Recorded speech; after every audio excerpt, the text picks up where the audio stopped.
Oi, eu sou a Thaís e esse é o canal Desalinho.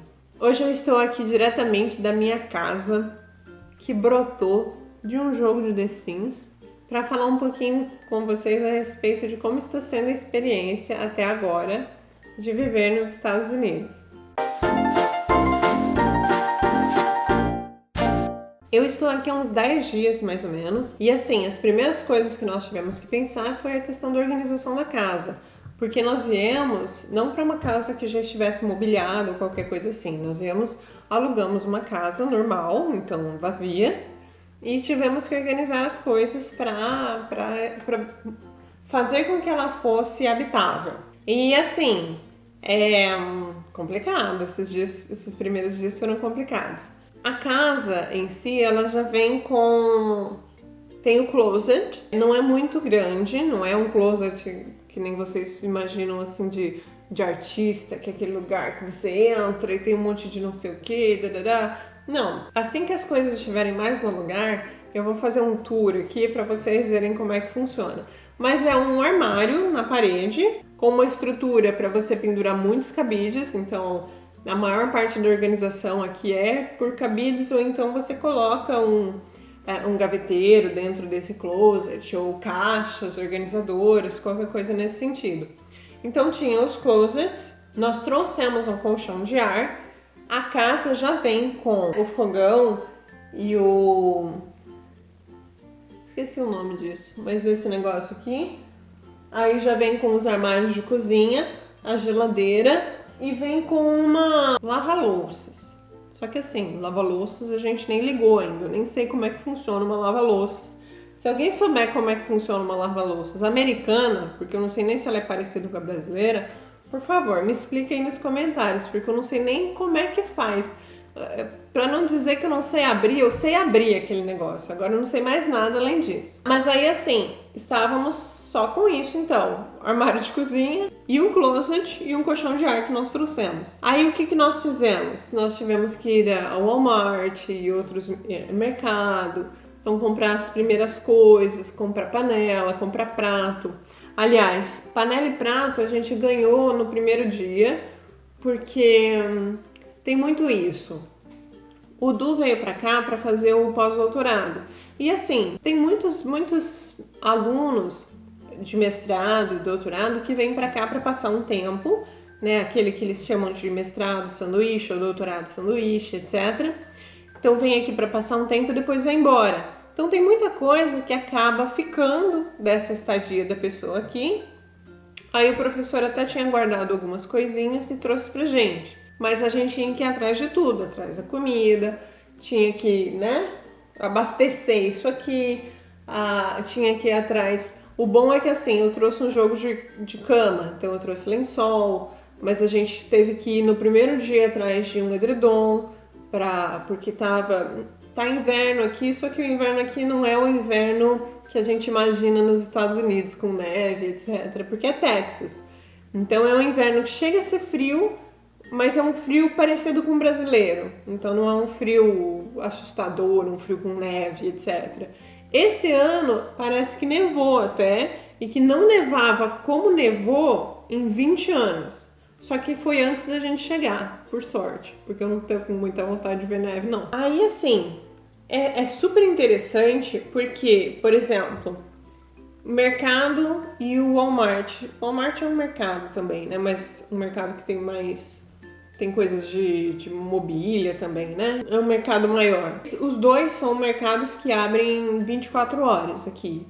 E mesmo aqui, que é uma cidade, não é uma cidade grande, é uma cidade pequenininha até. E a gente também tá sem transporte.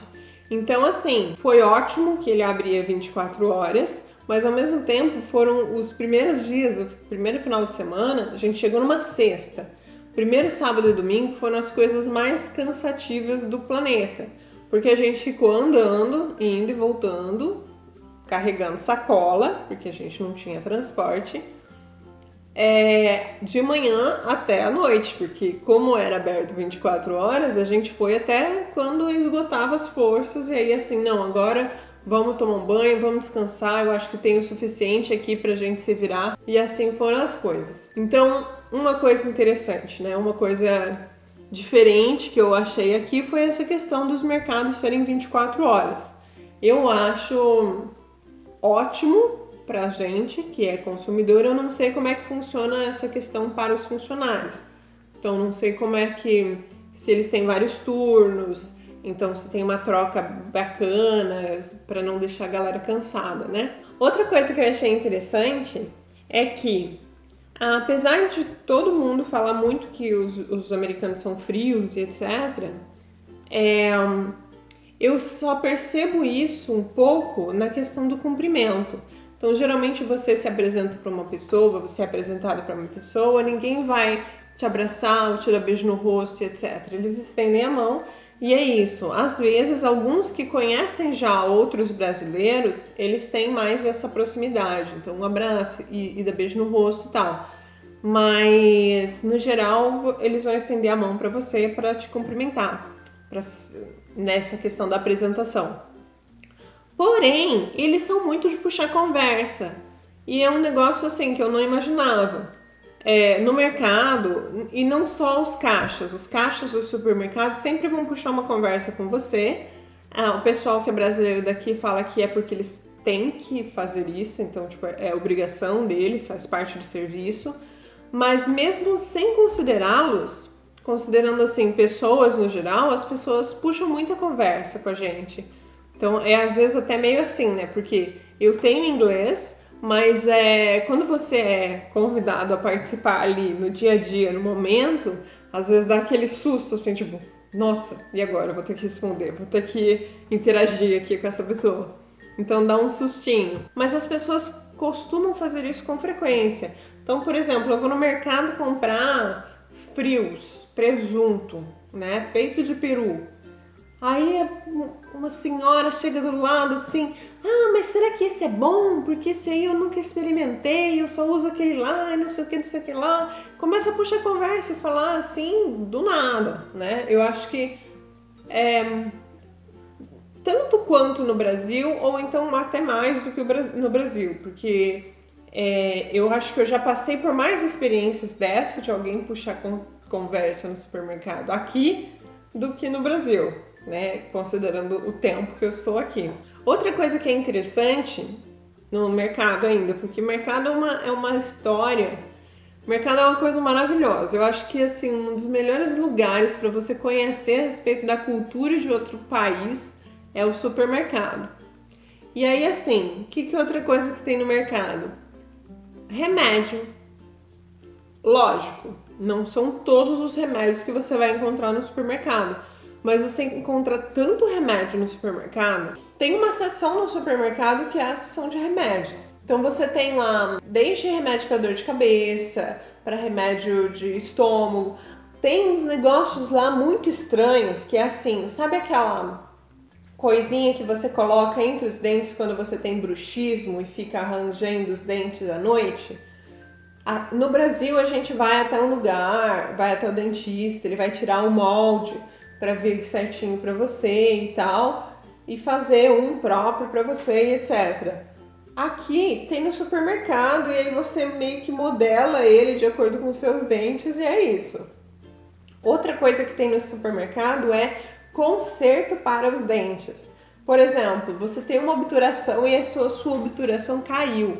Você não precisa ir imediatamente ao dentista. Eu acho que até por conta do fato de que serviços são muito caros aqui. Então, dentista acaba sendo caro também. Aí você tem lá um conserto para você fazer, com a massinha, com um palitinho assim para ir arrumando no seu dente. Então é um negócio super estranho. E aí assim, tem uma porção de remédios lá, tem uns remédios até, tipo, tem remédio para dormir, umas coisas assim que você fala, nossa, vai estar aqui no supermercado? Tá no supermercado. Esse aqui tá no supermercado. Eu tava falando pra vocês a respeito da questão dos brasileiros aqui e da mobília e da galera que vai embora e eu acabei me interrompendo e indo pro outro lado. Então assim, tem essa questão também. Como os brasileiros vêm pra cá, ou outras pessoas também, tem pessoal, sei lá, da China ou África, enfim, vem pra cá pra estudar e depois vai embora, sobra muita coisa. Então a gente está mobiliando a casa praticamente com esse tipo de coisa que sobra de outras pessoas. Então tem uma brasileira que acabou de ir embora há pouquíssimo tempo. Ontem, hoje. É que aí quando eu postar esse vídeo provavelmente já vai ter passado. Mas a gente pegou um monte de coisa da casa dela. Então a gente pegou cama, a box da cama, essa mesa, as cadeiras, umas poltronas. Então várias coisinhas a gente foi pegando assim. Então é muito interessante você ir mobiliando a casa desse jeito. Não é que não seja barato. Tem coisa muito cara, tem coisa muito barata. Só que imagina, você ter que mobiliar a casa inteira, de repente, assim, tipo, do nada. Não tem dinheiros que aguentem, né? Então a gente tá aproveitando muito do que o pessoal tem para doar e é assim, é uma coisa que é uma mão na roda, é um negócio que ajuda demais o fato de que o pessoal tem esse hábito de fazer essas doações. Aí deixa eu falar de novo dessa questão dos serviços e etc. Então vou voltar lá para o que eu estava falando. Serviços são caros aqui, então produtos são coisas baratas.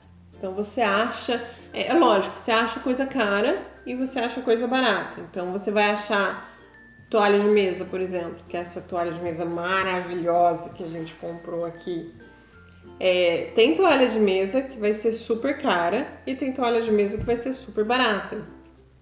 Tem muita coisa que depende, assim, de onde foi produzido o objeto, de material e marca, e tem um monte de questões que vão influenciar. Mas produtos, no geral, você consegue achar produtos baratos. Agora, serviços são caros. Então, por exemplo, a gente precisava mover essa mobília que a gente ganhou para cá.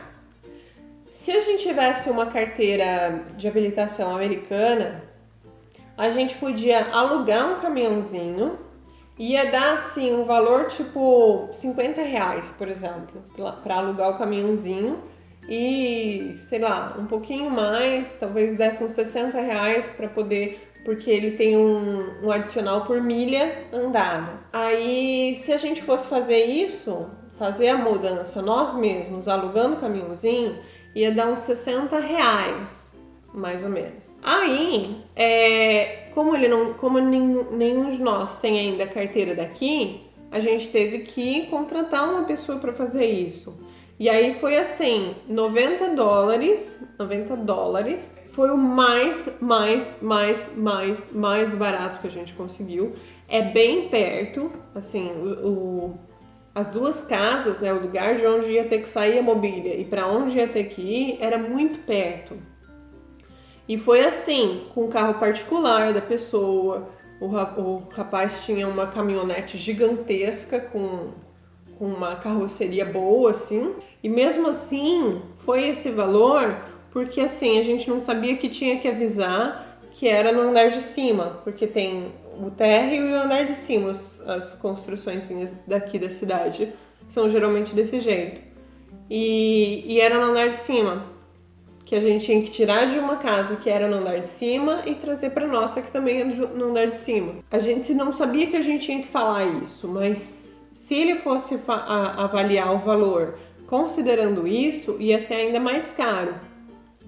Então, a questão do serviço das pessoas geralmente é bastante valorizado, os produtos nem tanto. Aí eu não sei como é que funciona essa questão, né? Porque, os produtos não são tão valorizados, mas e as pessoas que produzem os produtos, será que elas estão sendo tão valorizadas quanto as pessoas que realizam serviços? Aí não sei, né?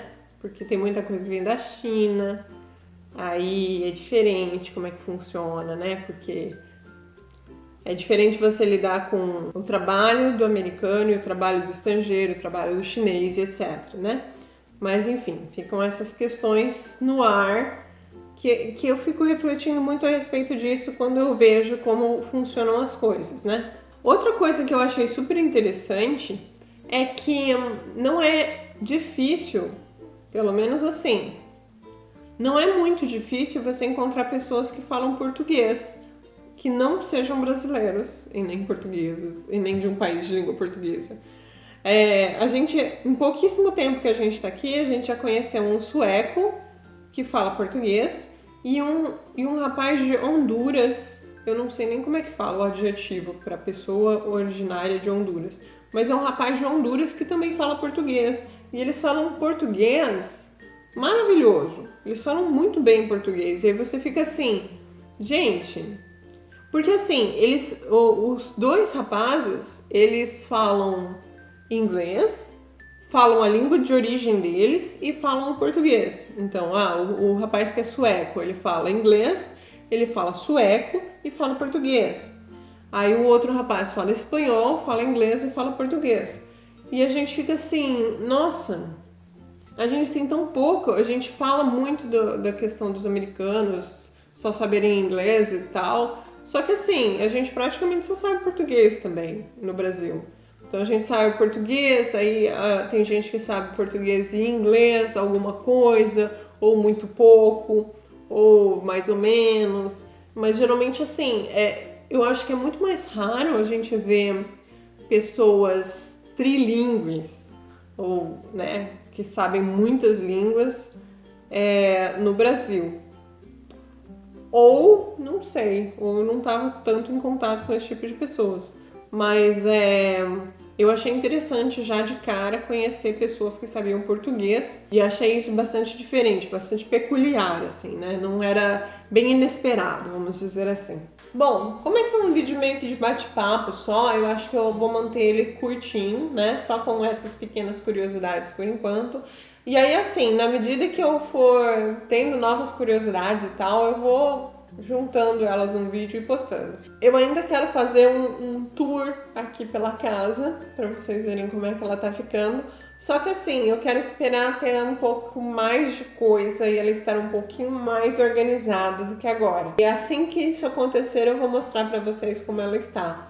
Não é uma casa de filme nem nada, nem vai ser, porque como é um negócio assim temporário, não adianta a gente ficar super mobiliando e super decorando e super arrumando as coisas como se fosse uma casa que você vai viver ali sempre, né? Mas eu vou mostrar pra vocês porque tem coisas muito engraçadas, muito diferentes assim dentro das casas americanas. E sobre as casas americanas, né? A respeito das casas americanas de forma geral. Mas hoje a gente fica por aqui. Espero que vocês tenham gostado do vídeo. Se vocês não são inscritos no canal, por favor, se inscrevam no botãozinho vermelho e apertem o sininho para receber as notificações quando tiver qualquer vídeo novo. Se vocês tiverem alguma sugestão, alguma pergunta a respeito de coisas daqui, então, fala sobre como é tal coisa aí nos Estados Unidos. E aí, se eu puder, se eu souber mostrar como mostrar para vocês, eu vou fazer um vídeo a respeito. Então, por hoje é só, pessoal. Beijinhos. Tchau, tchau.